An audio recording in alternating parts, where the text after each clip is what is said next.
In this video, I'm going to be showing you how to cut a trouser and a shirt, popularly known as two-piece, using a vintage fabric. Here are samples of what a trouser and a shirt looks like. Hello everyone, you're welcome back to my channel. My name is Adorable Secrets. So let's get started. I'm making use of this vintage fabric and it's 3 yards I have here. So now I've gone ahead to fold my fabric into two. First, I'll be cutting the shirt and then the trouser. So first, I want to remove 1.5 inches for my button and buttonhole allowance. This is the front I am cutting first. So I've just gone ahead to rule out the line. I'm using a free hand all the way for this tutorial. So next, I want to take the length of my shirt and I'll just draw a line at the top there. This is going to be my shoulder line.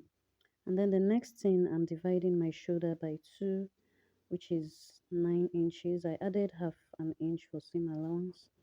And then I'll just take it all the way to the down. And then I'll also go ahead to slant my shoulder by 1 inch. Next is my armhole length, which is also going to be my bust line. And then I'll take my waistline as well, and after that I'll just take my measurements, my bust measurements divided by 4. I want to be sure that I am adding enough allowance because this is a shirt, so I want it to be free. So whatever you're adding, make sure you add enough allowance to it and just take it all the way to the down parts. There's no need for an under bust in this case because it's a shirt. So the next thing, I'm taking my neckline and I'll be using 2.5 for my neckline. This is a standard, guys, because it is a shirt, and I'm coming down also by 3 inches and I'll just connect them together. So guys, at the down parts towards the end of the shirt, I'm going to be giving this shirt curve. You might decide to leave yours straight the way it is. You can decide to just come up a bit by 1.5, which I just did now, and then just use your free hands to curve it to the other end. And at that area, I'm going to be coming up by 5 inches for your side opening. You know, there are shirts that has opening by the side. You can decide not to put an opening on your own. You can decide to leave it like that. So guys, I'll just go ahead and fold in my buttonhole allowance and I'll just pin it up so that I can be able to cut the back. So here I've folded my fabric again into 2. Now just go ahead and place the front on top of the folded material for the back, and then you'll be leaving about 3 inches at the down parts of the back piece. So usually when you're cutting a shirt, the back piece is usually longer than the front, just like you can see right now. So guys, I'll just trim out and make sure that it is equal at the down. At this point, go ahead and cut out the shoulder line, not the neckline, just the shoulder. I'm sorry, I just realized my camera was not getting to that up. So, but I've gone ahead to slant out the shoulder and I shifted the front all the way to the down to meet with the back length. Now the next thing, you get the midpoint of your front armhole, you come in by half an inch and then you curve it out. This is only for your front piece. Now the 3 inches allowance we left at the down is now at the top, as you can see right here, and that's because we shifted the front down to be equal with the back piece. Now you're going to take the back neck and slightly place it on top of the front neckline. Guys, just watch exactly how I am doing mine and we understand how I got that. So you just place it slightly on top of the front, and then I'll go ahead and cut out the front neckline first, and then I'll just use a chalk to mark out a curve for the back neck in no particular order. Just use a free hand and get a curve at the upper part, as you can see me doing right now, and then I'll just cut it out, and then I'll use my scissors to go underneath the neckline, and just give it that round curve.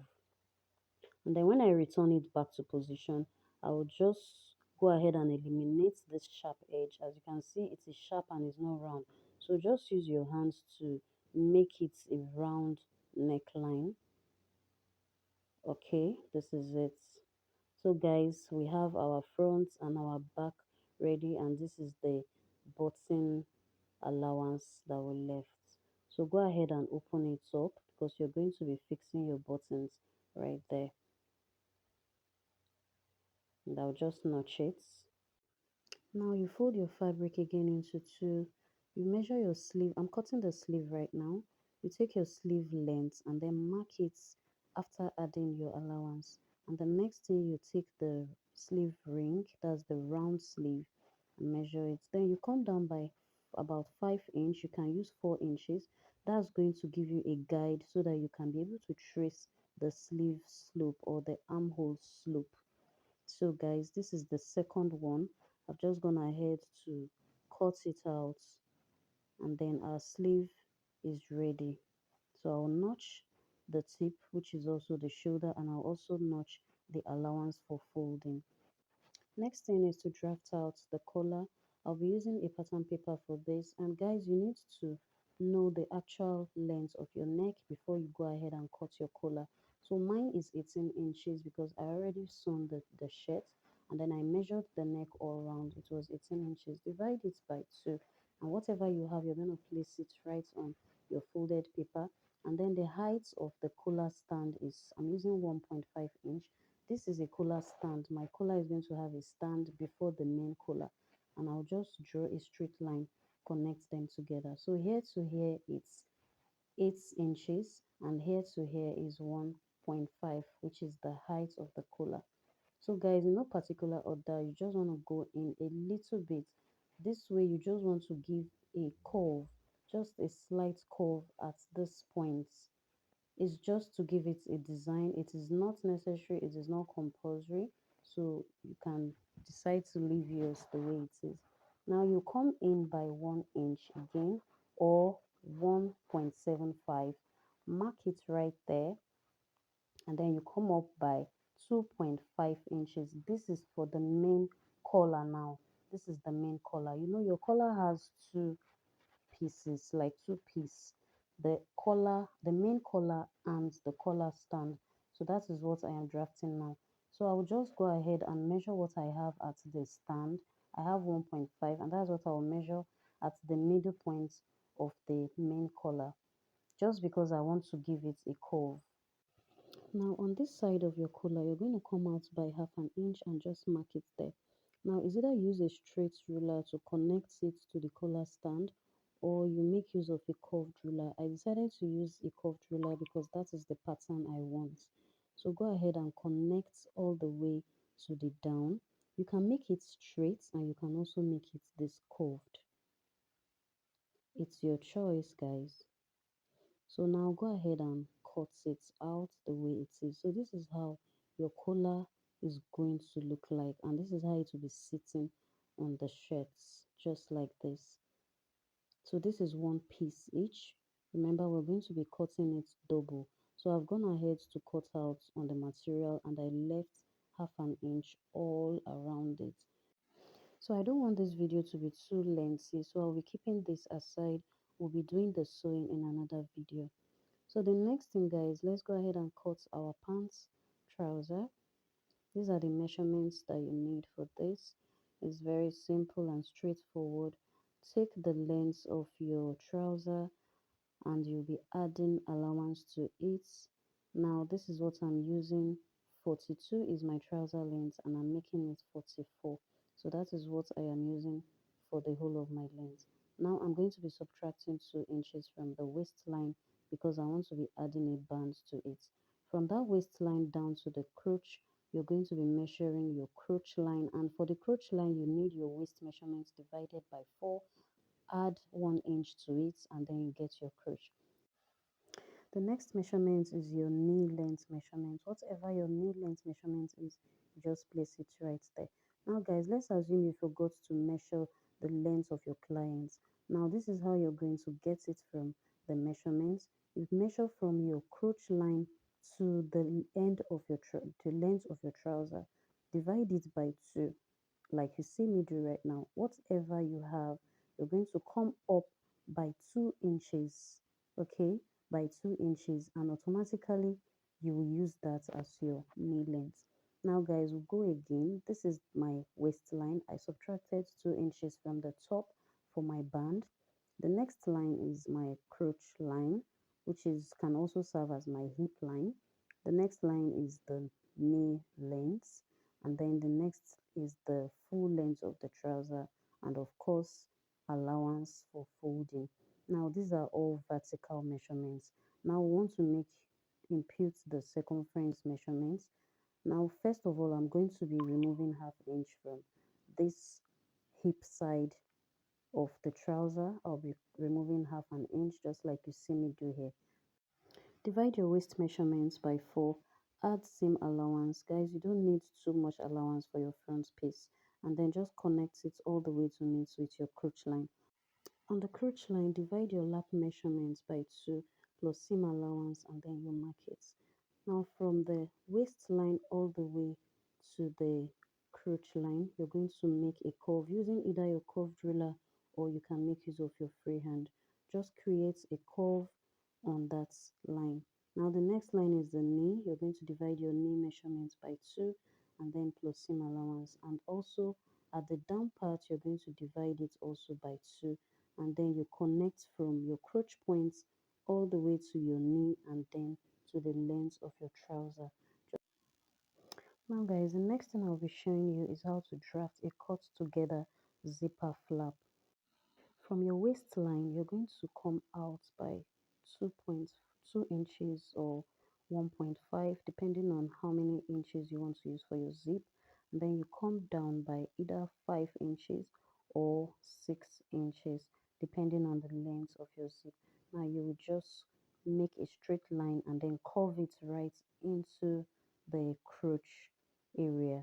And this is going to serve as our zipper allowance.